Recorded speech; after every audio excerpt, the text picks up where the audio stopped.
Hello, my name is Ashley Stewart, and for my restoration presentation, I decided to dive into the major concept number one found in Unit 1, Understanding Latter day Saint Doctrine and History, which is titled Learning by Study and by Faith.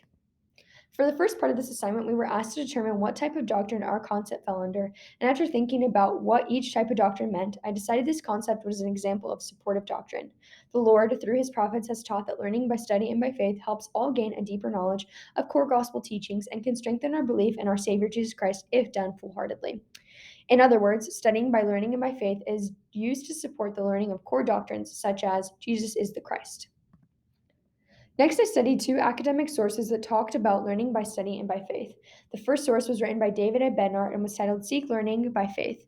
Throughout his article, he talked about how, as learners, you and I are to act and be doers of the word and not simply hearers who are acted upon. In other words, we must actively learn about the gospel through actively studying and actively using our faith. This requires spiritual, mental, and physical exertion and not just passive reception. It is in the sincerity and consistency of our faith inspired action that we indicate to our Heavenly Father and His Son Jesus Christ that we are willing to learn and receive instruction from the Holy Ghost. One of my favorite quotes within the source reads, "The type of learning about which I am speaking causes us to put off the natural man, to change our hearts, and to be converted unto the Lord, and to never fall away. Learning by faith requires both the heart and a willing mind."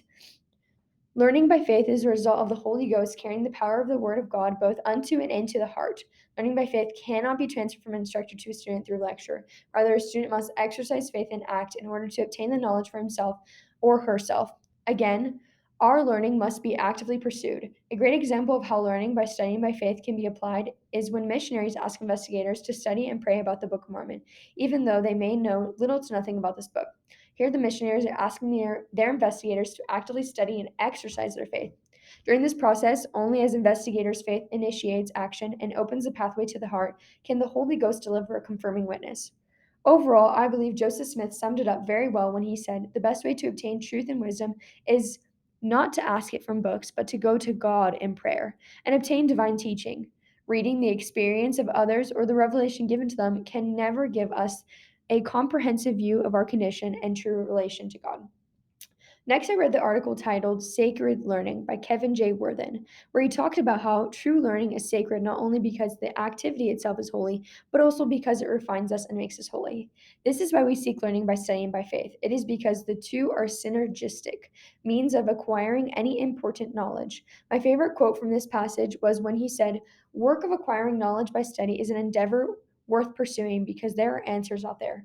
Faith in God can provide the hope, and in its more advanced stages, even the certainty that we are seeking for something that can be found."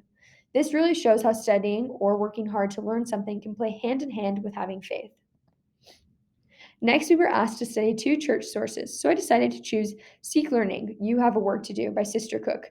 In this article, my favorite quote was, "We learn by faith as we diligently gain spiritual knowledge through prayer, scripture study, and obedience, and as we seek the guidance of the Holy Ghost, who testifies of all truth. If you do your part to gain knowledge, the Holy Ghost can enlighten your mind. As you strive to keep yourself worthy, the Holy Ghost will give direction and added light to your learning." In other words, if we choose to increase our spiritual knowledge and pursue our education drop by drop, we will be able to fill our figurative lamps with oil, as was done in the story of the 10 virgins. The next source I chose was by President Russell M. Nelson titled Embrace the Future with Faith.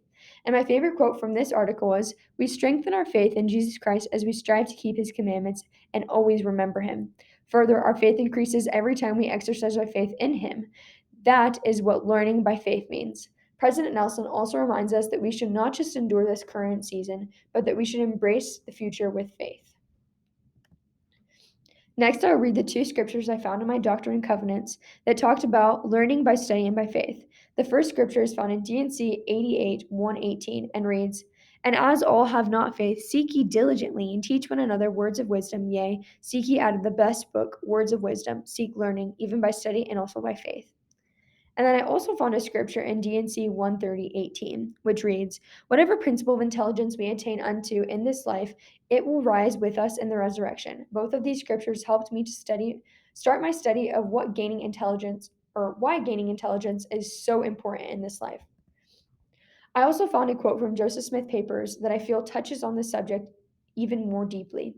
It reads, Thy mind, O man, if thou wilt lead a soul into salvation, must stretch as high as the utmost heavens, and search into and contemplate the darkest abyss and expense of eternity. Thou must commune with God. How much more dignified and noble are the thoughts of God, that the vain imaginations of the human heart.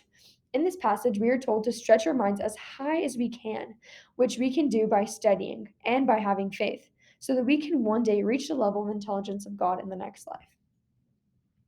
After using all these resources to learn more about learning by studying by faith, I made two key concepts that I feel sum up just about everything. The first reads, in the Savior's plan of happiness, we are given moral agency and the opportunity to learn by study and by faith so that we can actively progress in our lives. And the second reads, as we put in the effort to learn by studying by faith, the Holy Ghost will deliver a confirming witness of the truthfulness of the restored gospel. Lastly, I would say that the key takeaway from this lesson is learning by studying by faith has relevance to the modern church because as we actively learn, we will refine and come closer to God. Today, more than ever, this is essential to our spiritual survival as the world continues to become more confusing and false truth become more widely spread. Thank you guys. That is the end of my presentation. I hope you enjoyed.